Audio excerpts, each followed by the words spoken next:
We all know we have the big honor over here that his wife, Myrna, is here with us on this call. And we want to say a special thank you for allowing us all to do this Hazkara together with you, together with your family, together with your loved ones. It's very special and meaningful for all of us. Moshe Natan ben Menachem Mendel was an outstanding member in our Kehila, and everyone knows him as the one who was first in shul, the one who opened up the shul, the one who was Mekabel Kol Adam B'Sever Panim Yavos. I think these are all trademarks of who Marvin was and who we remember him as. We have a special program today. I would like to begin with Kapitel Tehillim that we're going to say, and then we have Rabbi Wein is here with us on the line. We have a special message from Rav Efrem Goldberg, his Rav in Boca Raton in Florida. We have his daughter, Karen Federbush. I hope I'm saying it right. She's from Teaneck, where I always had the schus of meeting Marvin as well. Whenever I came to my in-laws in Teaneck, he was always there first in shul as well, and also, starting off the tefillos, and it's really, really special. And also Rabbi Kenny Hirschhorn, his son, a Rav here in Yerushalayim, will be speaking, and finally Moshe Loshinsky will be saying some words of Hazkara, a childhood friend, and a close lifetime friend, I would say. I remember when Moshe called me with the news, it was very, very passionate. So I'm going to start with the Kapitel Tehillim, just to start us off, because this is not a regular meetup. It is a Hazkara, and may all the words of inspiration that we hear today in preparation, Shloshes Yemei Hagbala, in the 3 days of preparation for Shavuot, may it be in the memory and Leilui Nishmas Moshe Natan ben Menachem Mendel in Chaya. Shir HaMa'alot, Esa Einai Le'arim, Me'ayin Yavo Ezri. Ezri me'im Adonai oseh shamayim va'aretz. Al yiten lamot raglecha, al yanum shomrecha. Hinei lo yanum ve'lo yishan shomer Yisrael. Adonai shomrecha. Adonai tzilcha al yad yaminecha. Yomam hashemesh lo yakeka ve'yareach balayla. Adonai yishmorcha mikol ra, yishmor et nafshecha. Adonai yishmor tzitcha uvoecha me'ata ve'ad olam.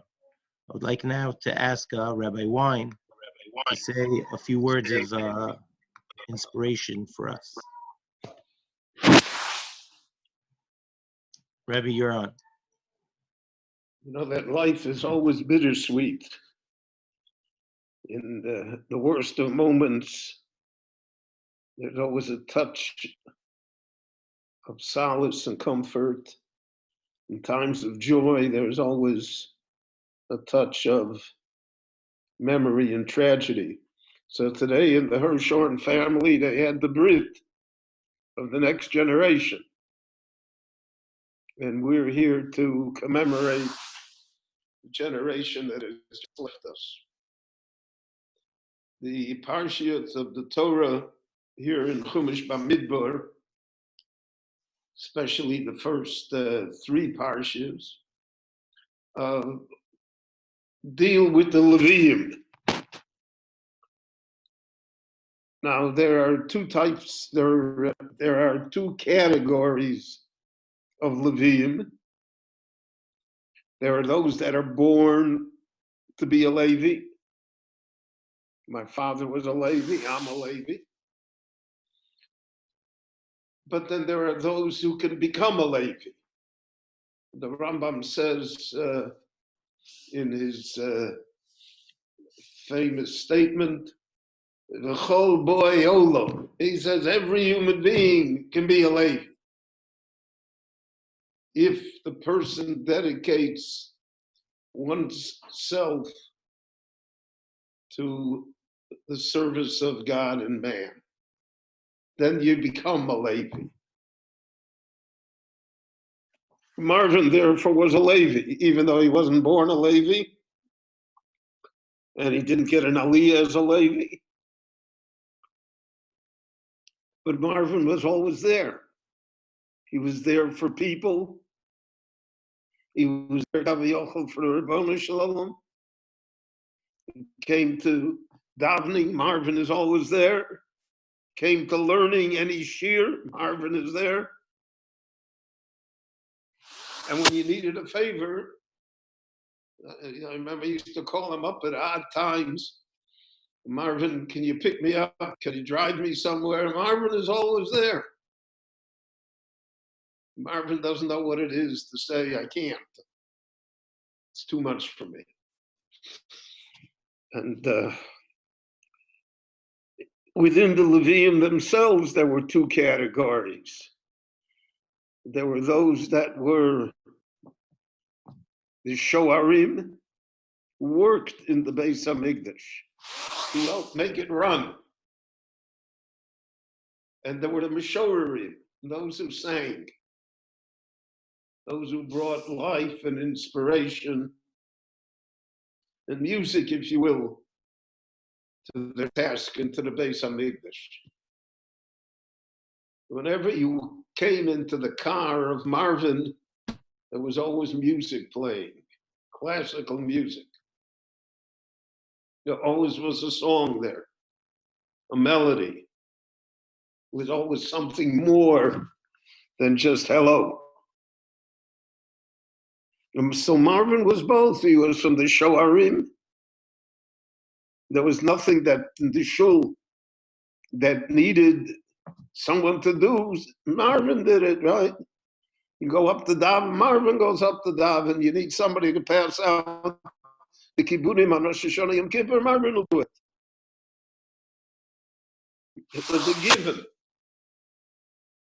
You didn't even have to think twice about it. And it was always done b'shira.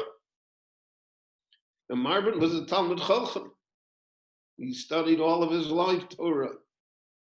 He knew Torah, he appreciated it.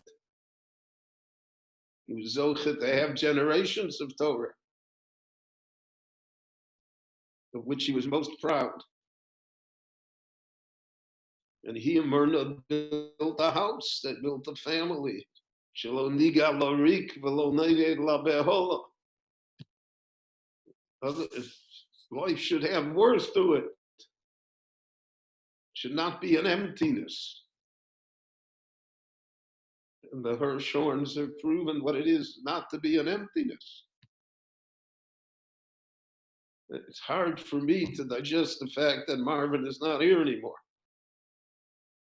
God willing, I'm coming back to Israel very shortly. I have a flight already for June 9th.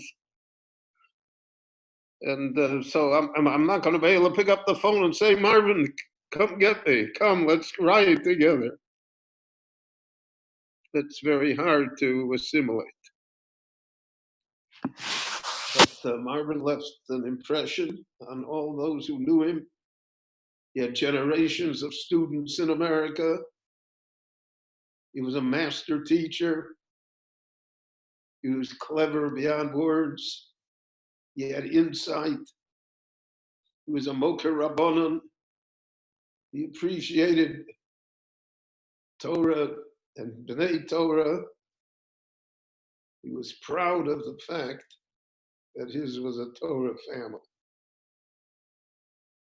So as we prepare for Kabbalas HaTorah again, and we renew our devotion to Torah, Marvin is with us because he was an inspiration and he was such a good person, such a good friend, and he was a Levi in the fullest sense of the word, as the Rambam defined him, Kol Boy Olam, that will set themselves to the service of God and man. It's part of the Shevet. It's part of this great tribe. Yehei Zichro Baruch. May his memory be a blessing. Myrna should be strong and good, and the children, the grandchildren, all those that knew him. And we will come yet to good and better times and to celebrate Smachot together. Amen. Thank you, Rabbi Wein, for those words. And like Rabbi was saying, wherever Marvin went, he was a pillar in every community. And it was no different down in Florida, where he was part of the Boca Raton Kehila, and Rav Efrem Goldberg was the Rav there, and he had a Shem Tov there as well, where he would, just like it was in Teaneck when he was there, and just like it was in Yerushalayim, he was somebody that you could count on. So I would like to now share with everybody a message. Rabbi Goldberg could not be on live because he had another shiur, but it was important for him to send a message for the Hazkara of Marvin. I would like to share that with everybody right now. I'm truly sorry I can't be there together with you in Yerushalayim with such distinguished speakers to pay tribute to a dear friend, to the amazing Marvin Hirschhorn, to Moshe Nassan ben Menachem Mendel. It's really hard to believe that Marvin is gone. Marvin was so strong. He was a person of outer strength and inner strength, of physical strength and of spiritual fortitude. But I'm grateful for the opportunity to share just a few quick, brief thoughts with you from his family here in Boca Raton. And Rav Kenny, I thank you for that opportunity. Marvin welcomed me to our community from the very beginning, friendly with my wife's grandparents, the Goldsmiths, and somebody who was warm and welcoming. Marvin had a tremendous kavod harav. It didn't matter if the rabbi was a fraction of his age. It didn't matter if he was as or more learned than the rabbi. But he displayed a kavod HaTorah and a kavod for Rabbanim. Marvin was a person who had principles, who had convictions. He had the amazing ability to find the balance between sweetness, warmth, love, kindness, caring, and community, and at the same time to be uncompromising in the things that he held most dear. Among them, coming to shul and davening. You knew that Marvin and Myrna were back in town. They were back from Yerushalayim, because the very next day, the next morning, Marvin was the first one in shul, often leading the Amud in davening. He knew how to pace in a way that made everyone be able to keep up with him, and he was one of the few who kept everybody happy. He was a person who took his davening incredibly seriously, who was very scrupulous and vigilant in his performance of mitzvahs. Marvin loved to learn Torah. He was a regular attendee at our men's afternoon kollel, using his retirement not only to play tennis, and not only to work out, and not only to pursue his hobbies and interests, but chief among them was the continued pursuit of a love of learning Torah in the kollel, or with the many sfarim that he was regularly caught going through on a regular basis.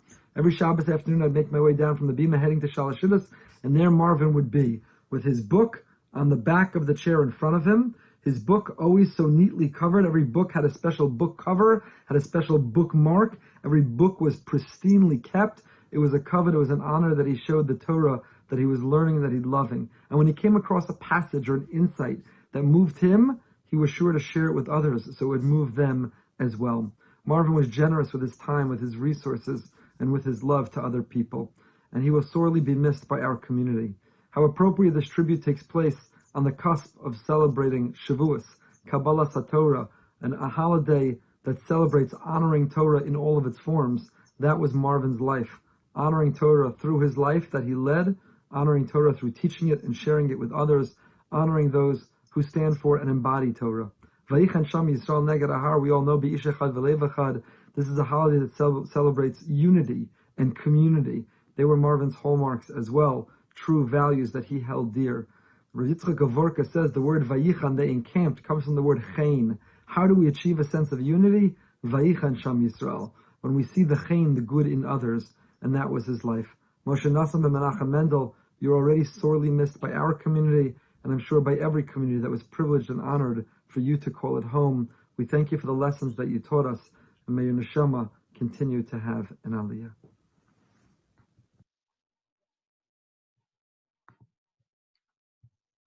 Okay, we see the impact that Marvin has left in every single community that he attended and that he went to.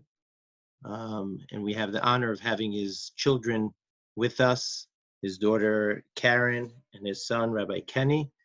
And we're going to ask his daughter Karen to speak first. I just need to find you here, I think. 1 second. Okay, I think you have to unmute yourself. There you go. Okay. We could hear you. Right, thank you. Yes. Before I begin, I feel the need to point out just how important this shul in this congregation was to my father, how he loved this place. I believe that it was in shul where he felt the most at peace and the most at home, as it was his practice to always be a good 15 to 20 minutes early. I have now come to feel that in the quiet, pre-tefillah time, he would ready himself, both spiritually and emotionally, for what was to come. He always said, "You have the opportunity to talk to Hashem. Don't you think you should get there early so you're prepared and ready?" I know he enjoyed picking up Rabbi Wein to take him to shul, mostly because of the one-on-one time they had together, but partly because it gave him an additional excuse with my mom to leave to shul even earlier. Dad, today we mark 30 days since you completed your very long journey back home to Yerushalayim. We mark this day as significant because traditionally it would symbolize a shift in the mourning period. I suppose that with the passage of a month's time, the reality that you're gone should seem more tangible. But there's nothing tangible about the virtual reality in which I find myself. I close my eyes and I see your smile, or should I say smirk, so clearly in my head, and I believe that you are home. And when it is safe to travel, we can be together. I know for Mommy, your absence is profoundly felt in her everyday life. And for Kenny, he was privileged to be able to bury you and say Kaddish at your grave, and continues to say Kaddish every day. For me, I lack the tangible proof. So while I am still isolated, and we were unable to mourn as a family, and we have yet to be able to all be together, today I think about the significance of the Kaddish. It is in this act that I find a tremendous amount of comfort, the obligation of a child to say Kaddish for a parent. As a daughter, the obligation doesn't halachically fall on my shoulders. The fact that I am incredibly fortunate to have a brother that would consider this obligation a privilege and an honor, never a burden, brings tremendous nechama. And the knowledge that my father, who considered Kaddish and tefillah and service to his shul a privilege and an honor as well, is truly fitting. Because when a child says Kaddish for a parent, it represents the continuation of that life that is passed on in our genes, in our personalities, and in the very essence of who we are. We are Hirschhorns, and Hirschhorns don't quit. We will go on. Just to prove that, just this past week, another Hirschhorn was born, a bris this morning. Another great-grandchild added to the next generation of our family. Another aspect of Kaddish, unlike Yisker and many other tefillot, is that it can only be said in a minyan. Baruch Hashem, unlike here in the US, this is possible in Israel. In this way, we find comfort amongst the other mourners, so we should not feel isolated and so alone. Just as important, it also elicits a response from the rest of the minyan about the greatness of Hashem, and therefore elevates all who are present. Davening in a minyan and the ability to elevate those around him were two of the many special qualities that made my father so unique and so special. I will miss him deeply, but I will remember him always with his quick wit and with that smirk of a smile. May your neshama have an aliyah.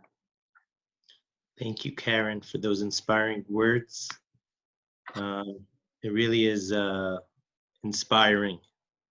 And I think what you said, Hirschhorns, and they keep on going. I think today, like you said, is a living memory of that.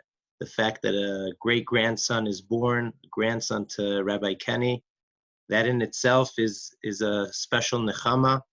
And I know that it's an interesting situation that Rav Kenny is still in the Shloshim because the Kvura in Eretz Yisrael was a little bit later than the actual Shiva started for you in America. So we find ourselves today on the day of the Hazkara, a day that is connecting the Kehila together, but also connecting the family together. So it's a big schus and kavod for us to have Rabbi Kenny with us as well in this Hazkara. Thank you very, very much. And Karen, thank you so much for saying everything you said. Rabbi Wein, Rabbi Goldwicht. We're here to remember, to appreciate, and hopefully to learn, to appreciate a life well lived. My father got to live his dreams. Although he died at the age of 82, which isn't particularly old, for my father it was. My father had this fear of dying young. Both his parents died young, as did his sister. And for my father to live to this age was a very big deal. He was an orphan already at the age of 27. My mother, not that much older. She was 32 when both of her parents passed away. And I was zochet to be 57 with both of my parents. So I consider myself to be a very, very lucky person. My father got to see children and grandchildren and great-grandchildren. He lived a third of his life in Borough Park, a third of his life in West Hempstead, and the last third of his life going back and forth between Yerushalayim and Boca Raton. He had tremendous friends from all of these places, friends that he's had for so many decades. He traveled all over the world and enjoyed all 58 years of marriage to my mother. And this is a tremendous nechama. You know, my son Yonatan named his son Akiva. And he told us at the end, we just had a little Suda together on Zoom, that the Gemara Matos at the end, Akiva nechamtanu, Akiva nechamtanu. Right? Rabbi Akiva is the nechama. And now, the day before the Shloshim. So we have Baruch Hashem continuation. Even the fact, as Karen said, as Rabbi Goldberg pointed out, we have to bury him on Har Menuchot. This is a huge nechama. For those who don't know, between my mother and my brother-in-law, David, who treated my father like a son, and this malach in the Chever Kaddish in Boca Raton, they worked out how during Corona to get my father from Florida up to New York, from New York to Eretz Yisrael for burial in Har Menuchot. This was no small feat, and this was a huge nechama for all of us. Being the only son in a house, my dad was my best friend. I played basketball with him all the time. I grew up, you know, my father would come home from work, and I'd be shooting hoops. And I said, Dad, let's play. And it didn't matter how long his day was. He'd go change into shorts and sneakers, and he'd come play. And as we got older, so that relationship changed from now, Dad, let's learn. And for the last, I don't know how many years, maybe 10 years or more, every summer, when I had off, twice a week, my father would drive out to me in the Neve Daniel, and we'd learn. I'd always say, I'll come out to you. He goes, no, I don't have anything to do. You're busy. And he would come out, right? And this was a huge deal. It was amazing. I remember Barbara Waxpress told me on the phone, I was once in your parents' house, and he felt like, gotta go learn with Kenny. That was it. You know, just picked up, and he drove out. And this was amazing. We got to learn. My wife used to make fun all the time that if she heard me speaking on the phone, and we'd be alternating between sports and Torah, she goes, oh, you're speaking to your dad, right? And yeah, and that was our conversations. And that's really my next topic. My father loved sports. He loved playing sports. He loved watching sports. And he gleaned so many valuable lessons from sports. The importance of hard work, of loyalty, of teamwork, of optimism. My father was the eternal optimism. Didn't matter how terrible the teams we rooted for did, you know, it was always next year. And the preseason was always the best part of the season because all the possible moves the team is going to make, you know, always the optimist. But more importantly, my father cared about the integrity of the game.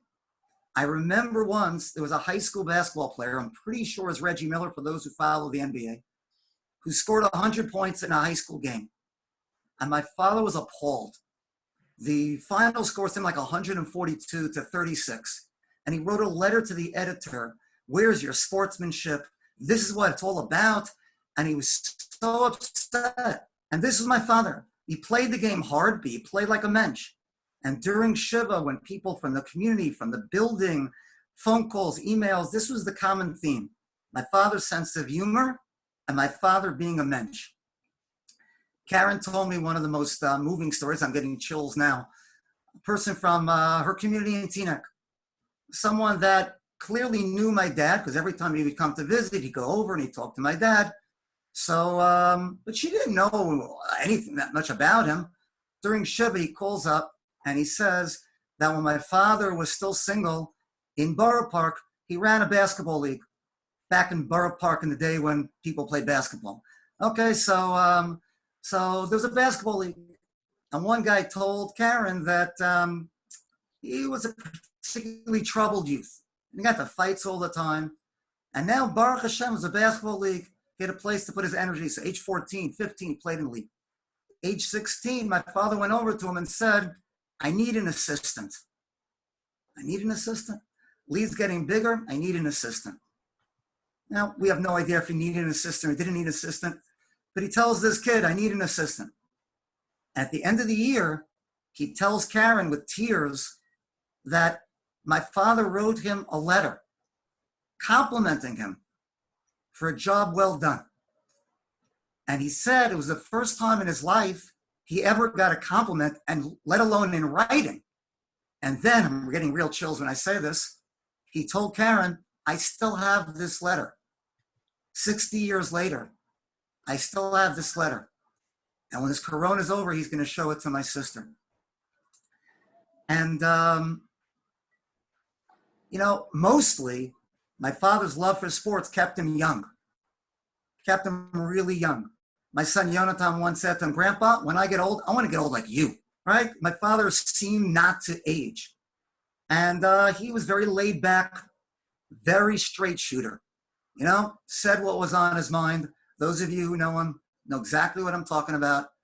And I shared one story at the Levi. I'll share it now, because afterwards, my boss's wife, Mrs. Bina, Rav Aaron Bina's wife, calls me up and says, after you told this story, I understand why you and my husband get along so well, because your father and my husband are made from the same cloth. Here's the story. I'm in camp, and I played some inter-camp basketball game. I think I played pretty well.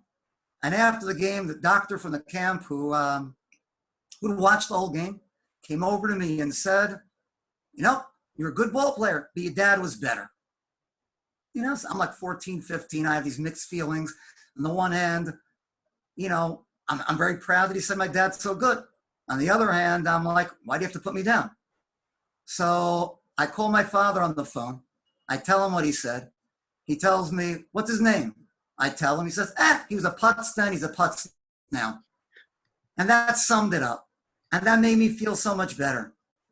And my father's boyishness prevented him from becoming a grumpy old man, and it allowed him to maintain this wide-eyed desire to continue to learn and to grow. He loved shiurim, right? He would call me on the phone and say, just heard a shiur from Rabbi Wein. Let me share the idea with you before I forget it, right? But he loved learning Torah. I want to tell you a few lessons I learned from my youth. One thing is, my father wanted to teach us we had to be independent. My mother still is, a warrior, okay? And, I don't know, I'm doing something that's somewhat dangerous. And my mother goes, don't do that. And my father's response was, and Karen knows what I'm going to say, he'll fall down, he'll get hurt, don't do it again. That was it. But you have to worry. He'll learn his lesson. But even more than that, my father was wiser than that. He once said to me, only an idiot learns from his own mistakes. Learn from your friends' mistakes and don't make them. Before he let me have the keys to the car, he wanted to see that I can fix a flat tire. So I'm not letting you out there. Who knows if you get a flat? You don't know how to fix a flat tire. Want to see you can fix a flat tire? Then you can have the keys to the car. And my mother only found this out later. I only told her this after my father passed away. But again, breeding independence, when I would go out on dates, my father would say to me, you have no curfew, but I just want you to know your mother's not going to let me go to sleep until you come home. Just keep that in mind. And that was my self-imposed curfew. Now, I once smashed up the car. Okay. I mean, total the car. It was my mother's 1972 Cadillac. And if it wouldn't have been that, I wouldn't be here telling you the story. Baruch Hashem was built like a tank. And I was sure that my father would be furious. And he said to me, problems that can be saved with money are not really problems. Right? This is what he told me.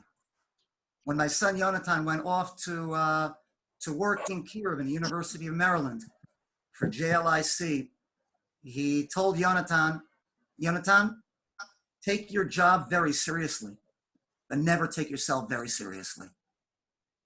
And I think that really embodies my dad, right? What he did was very important, but his kavod was irrelevant. Many of you, if you're friendly with him and spend Shabbos with him, know that one of my father's favorite divrei Torah. My mother thought it was ironic that I used this to say at the Hesped, was this machlokus that's brought down in the introduction to Ein Yaakov. Right? It's hard to find this, but in the introduction to a commentary in Ein Yaakov, Akosev, there's this machlokus. What's the most important pasuk in the Torah? One opinion says Shema Yisrael. Another opinion says V'ahavta l'reacha kamocha. And the third opinion, and the most strange one, and even more peculiar, is Midrash and says, and that's the halacha, is that tekeves achat aseh b'boker, but tekeves hashanit aseh ben arba'in. My father loved this Dvar Torah, and it so typified him and my relationship with him. Shema is obviously our relationship with HaKadosh Baruch Hu. My father introduced me to shul, to tefillin. I told the story at the Hesped that my grandfather wanted to buy me tefillin and wanted to pay for it. And he said it must have gone up since my grandfather bought it, had his tefillin, his bar mitzvah in 1901. And he said, here's how much it must be. And my father said, yeah. And of course he was, mashlim the rest of the money. And I want you all to know that when I said this, my mother already decided right then and there, but she waited till after the Shiva to tell me that she decided that she is now sending my father's tefillin to Israel for my oldest grandson, Chagai's bar mitzvah. He's going to wear my father's tefillin. He's going to have the schus of wearing his great-grandfather's tefillin. Okay, he introduced me to davening, to tefillin, to chagim. But v'ahavta l'reacha kamocha takes it one step further. We don't just love HaKadosh Baruch Hu, but we love man because we are b'tselem Elokim. And my father was always involved, as Rabbi Wein said, as Rabbi Goldberg said, as anyone who knows him from before in West Hempstead and before that in Borough Park, was always involved in the community. He was the gabbai for many, many years in West Hempstead. I remember one year in particular. It was the Yom Kippur War. Okay, I don't know how many people are listening on this who were there at the time, but I remember when the Yom Kippur War broke out, my father was gabbai. In the middle of davening, they never had this before in Young Israel West Hempstead. I don't know if they ever had it again. My father made an open appeal. He had the shul list, and he went one by one. And he said, whatever, A's, Applebaum, how much you giving? Next person, down. And I remember he went to one person, and he said the name. And the guy said a number. My father looked at me and goes, really, that's it? Like, you're kidding me, right? I said, oh, no, I meant, So, made sure that Tzvagan Ali Yisrael got as much as they needed at the time. As Rabbi Wein said, my father continued in Israel, was on his feet for all of Rosh Hashanah and Yom Kippur, giving out the kibbudim. He viewed it as a privilege. My mother was always nervous. She always say to me, oh, it's too much for your father. Right? It's too much. And my father viewed it as, it's got to be done. Right? B'makom she'ein Hashem, hishtadel liot ish. This is the message that I always got from my father. He was on the shul board. He was on the school board. I remember once going downstairs to the office, and he was writing out all these checks that came in the mail.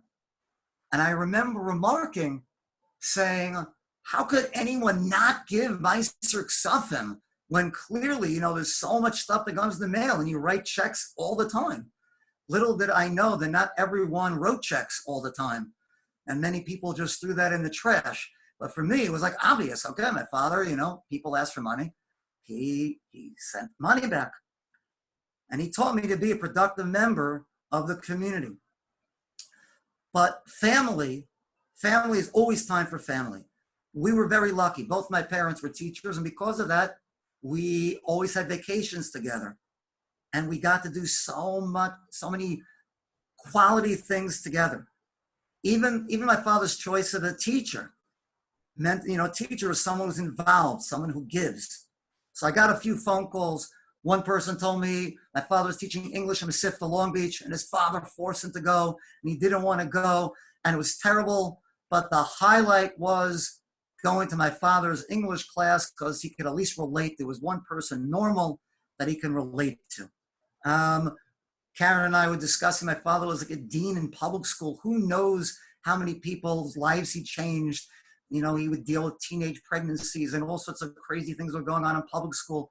We have no idea, how many lives he changed. But one interesting story that I want to share with you, there's a guy from my community who had my father as a teacher in Yeshiva High School of Queens. And when he first moved in to Neve Daniel, he had said to me, I had your father as an English teacher in high school, and I loved him so much that I majored in English in college because of him. So I always thought that was very, very nice. But during Shiva, he called me up and told me something he never told me before. He said that he came from an irreligious family, but his parents wanted him to get a Jewish education. So they sent him to Yeshiva High School of Queens. And he said for whatever reason, he didn't really relate to the rabbis. Maybe he says, such a different level. He goes, but I really related to your dad.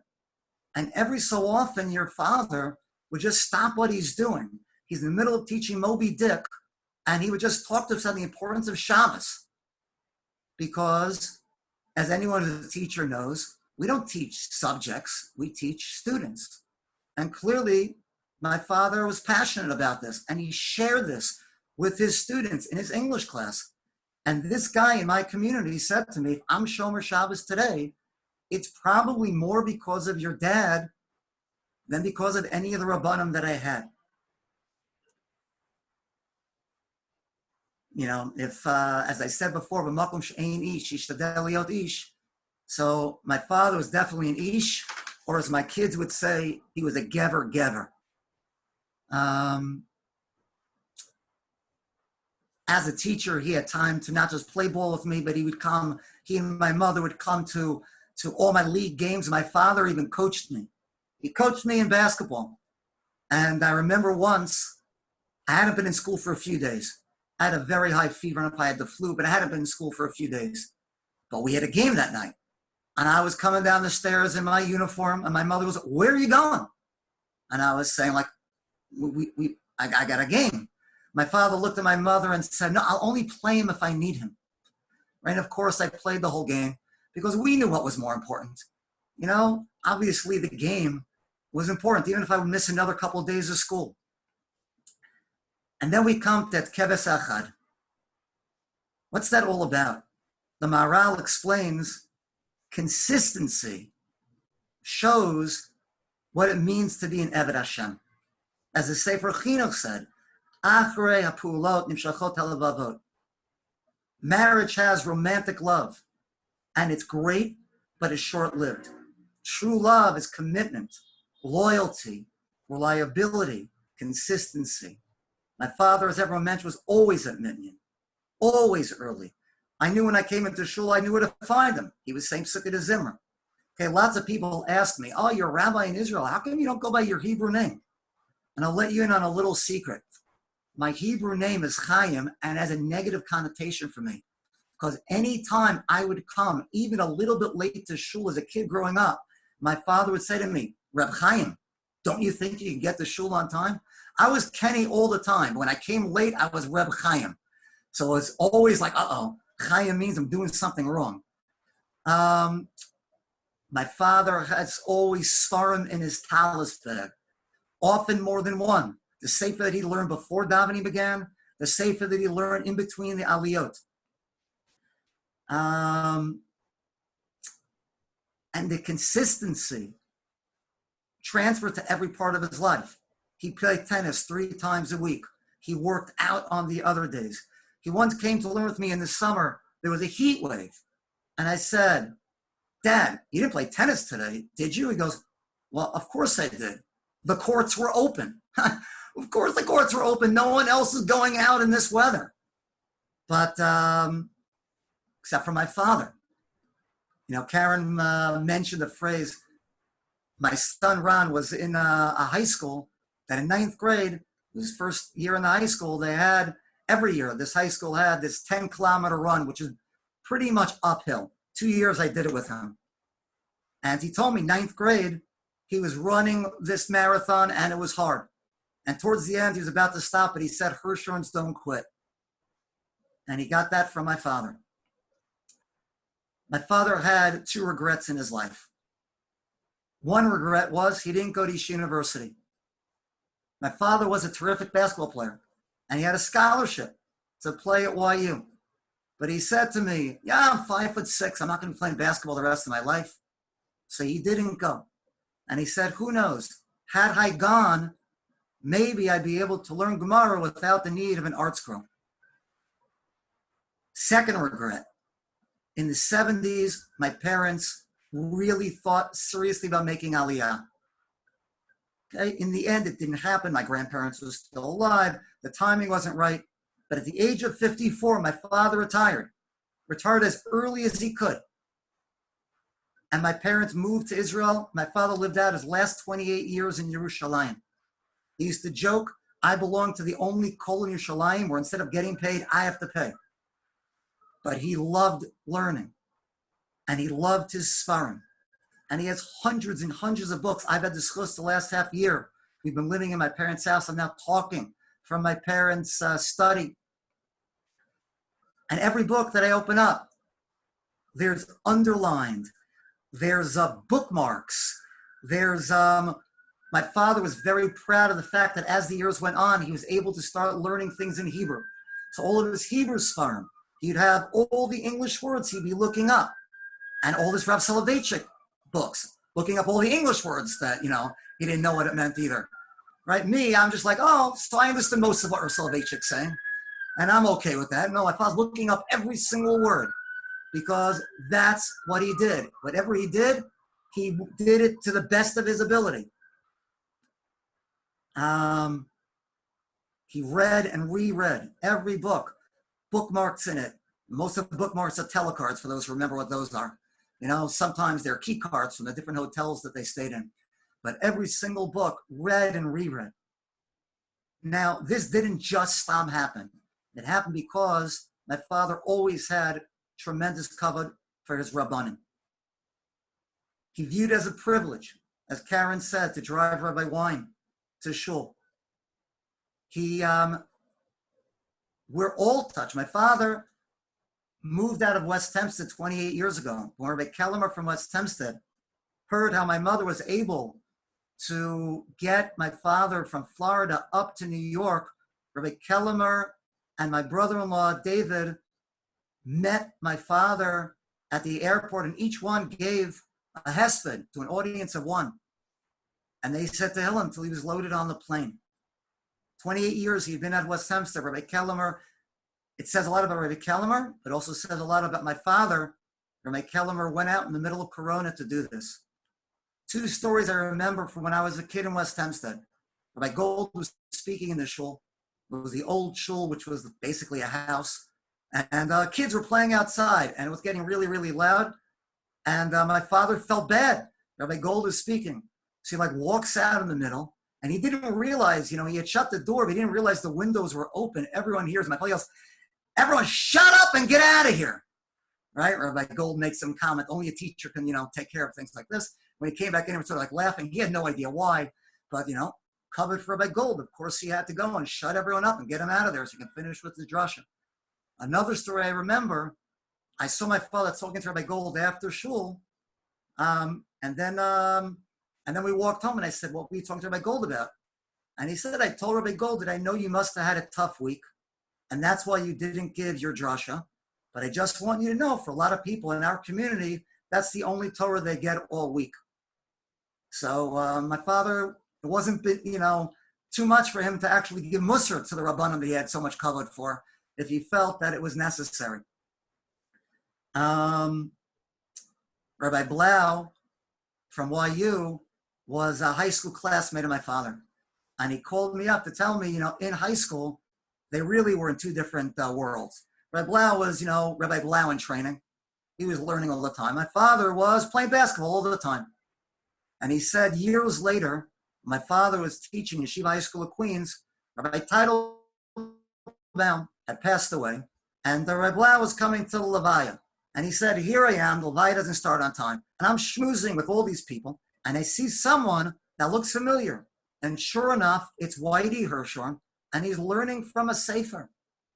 And he said, well, like in high school, I don't think I ever saw your father pick up a sefer. And Baruch Hashem, my father evolved. The Abarbanel, I think, is the one who asked the question. We Jews, we don't call someone who's great in learning a professor or a doctor. We call him a Talmud Chacham. The name itself is an oxymoron. If you're a Chacham, why do you need to be a Talmud? If you're a Talmud, you're not a Chacham. But the Abarbanel says it's exactly the point. In Judaism, what makes you a Chacham is that you know that you still need to know, that you still need to learn. And my father, he would spend all of his days, as my mother would say, sitting there listening to classical music and reading from his precious Sfarim with his pen in hand, the perennial Talmud, who wanted to continue to always take in as much Chachma, as much Torah as he could. He was so excited to be living in Israel. He's so proud of his grandchildren in the army. 15 years ago, he came running home and told my mother, I bought plots for us in Har Menuchot. Do you want to see them? To which she obviously said, no. But Baruch Hashem, a month ago, we were able to bury my father there. And he went from Yerushalayim Shel Mata to Yerushalayim Shel Mala. I spoke to my students about my father. And when I finished and I got off the Zoom, one of the other Rabbanim said, what message did you get from Rabbi Hirschhorn's speech? And they said, we learned that Rabbi Hirschhorn's father had his priorities in the right order. That yes, you can enjoy life, but there are things that are much more important. Most important is Torah and mitzvot and family. And then yes, travel and be involved in sports and entertainment, and that's all fine. But the most important thing is Torah and mitzvahs and family. May we all be zoche to live the dream the way my father did. Thank you very much. Thank you, Kenny. Real tremendous chizuk. And Verna, you must be really, really proud to hear your daughter speak and to hear your son speak in this way. And really, it's an honor to see you here with us and to give you the bracha also of a lot of nachas. It's called Ema Banim Smecha, a lot of nachas and continued simcha in your life. And just to conclude the program, we're going to go over to a childhood friend, a dear friend of Kenny for many, many years, and also a pillar and a partner with Kenny in our community, and that's Moshe Loshinsky. But before that, I would like to just give a mention, even though he doesn't want me to give a mention, but to say a special thank you to Simcha Fast for really working hard and putting this Hazkara together. The Hirschhorns have a tremendous Hakar Soto for that, but so do we as a Kehila from all the inspiration that we have heard and that we will continue to hear. And now it's a real schus to have our very own Moshe Loshinsky give some words of inspiration and memory about his friend. Hagid lecha ma tov u'ma Hashem doresh mimcha. Tell me what is good and what does the Kadosh Baruch Hu want from you. Ahavat chesed, hatzna lechet im Elokecha. This personifies Moshe Natan ben Menachem Mendel. It really is the proper definition. Now, we go back to the days, I remember he was a student in the Yeshiva Etzchaim, Hebrew Institute of Borough Park, where the teaching in the mornings, half days, were in Ivrit B'Ivrit. And that way that does give you a basis and gave him a basis for his later ability to open up a sefer that's written in Hebrew. I know once in a while when I came in and he was already studying there, sitting in the corner, reading a book, can you come over and tell me what is the meaning of this particular word? And it's a great feeling to help out if you can on issues like that. In any event, after Yeshiva Etzchaim, he went to Brooklyn, TA, Medical Academy of Brooklyn. At the time, the school does not exist anymore. He had great friends over there.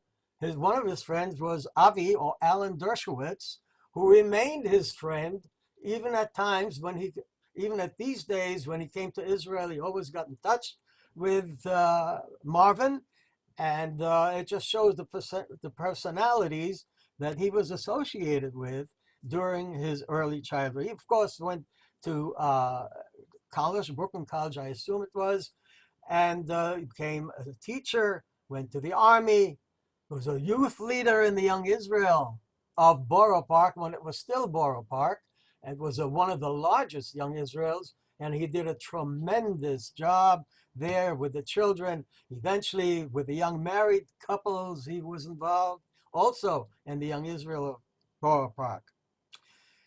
Eventually, he, of course, get married, you have kids, he moved out to West Hempstead, where I moved out to Staten Island. Distances make their own. He was always known as Whitey, right from the early days already in Yeshiva Etzchaim. Whitey, of course, blonde hairs may have something to do with it, but that was his nickname, and that's how everybody knew him. The Board of Education, where he taught, of course, also later on in part-time in the yeshiva, but the Board of Education was not an easy task, especially in the late 70s and 80s, became more and more difficult. And he had stories. You could sit with him, and we as a family, Myrna, ourselves, Miriam, on Friday nights, especially on occasions when they got back from Florida or we got back from some trip, he always had something to introduce, something from his experience that he's had. By the way, in TA, he was a champion basketball player.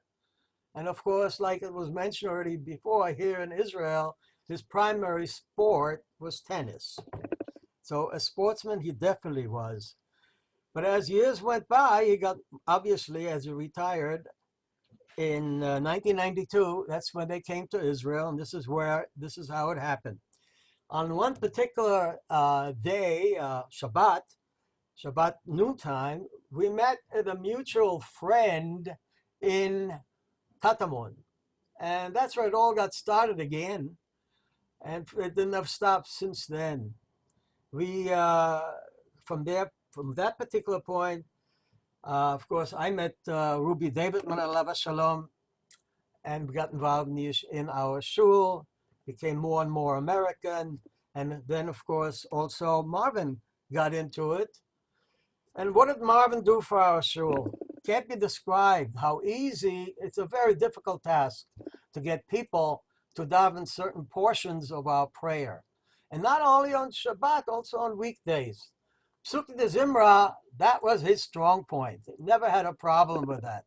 Even Mincha and Shabbat afternoon. That was, as far as the prayer part of it. The other important item was, of course, like Rabbi Wein mentioned already, and Kenny mentioned, that he had given out the pticha for the various openings of the Aron HaKodesh during Rosh Hashanah and Yom Kippur. I couldn't do it because I had been involved in performing services both upstairs, downstairs, and somebody had to take full charge of it.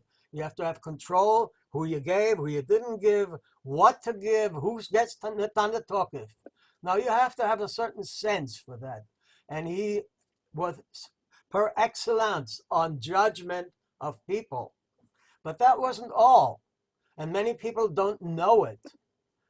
He and David Hamri Sheyivadel L'Chaim Arukim were involved for many, many years nominating committee. Now here again, you just can't take any old schlep and tell him you be on the board, or you be the secretary, or you be the vice president. It takes judgment.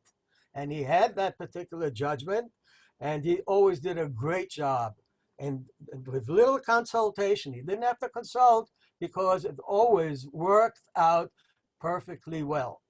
On the board of our Beit Knesset, he couldn't be because he spent 5 months in Florida. And he says, that wouldn't be fair. I cannot represent and I can't be part of it if I'm not here full time. But that wasn't necessary. He did well enough for us otherwise in terms of the 2 functions that I mentioned before. The only main issue, of course, is already was mentioned about the Levaya and the conditions that prevailed at the time a month ago in the United States, having to transport by land to New York from Florida. And then, of course, it shows something about a person. The Hesped was actually also taking place in Borough Park in Shomrei Hadat. And as was mentioned, Rabbi Coleman and David, his son-in-law, came over from not too close by. I mean, they were far away and showed the respect and eventually were melave him to the airport for the final departure to Israel. I would like just to say we had spent quite a bit of time together. We initiated, I think both of us, the first cruise. And that was an Israeli ship leaving from Ashdod to Cyprus and to Greece. In one of the places we had to get into, he'd worn shorts. It was summertime, and they put a skirt around him. That was the funniest picture we have seen of him. But thereafter, as I mentioned before, every time that we had been away, they would invite us over, come over the first Shabbat. And likewise, when they came up from Florida, we did the same. And there was always a chiddush of something in the get together. And it is something that we can't just simply describe the feelings about that relationship.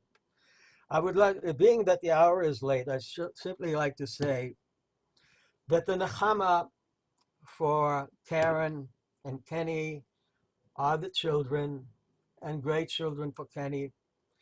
And for Myrna, what can we say? It's the great grandchildren. One was born a week ago and the bris was today, so we have to say Mazal Tov. And Shetihi Nishmato Tzura B'Tzura Chaim.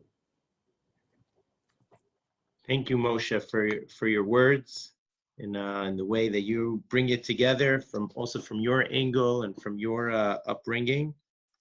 I would just like to end this special program with another Kapitel Tehillim, because we are in the Shloshes Yemei Hagbala, a time of already of Simcha, so we're not going to be saying the Kel Malei Rachamim, but and yet another Kapitel Tehillim, the other Shir HaMalos that we all know about. I'm going to say it out loud so everyone could say it in their own home, and then we will conclude with that.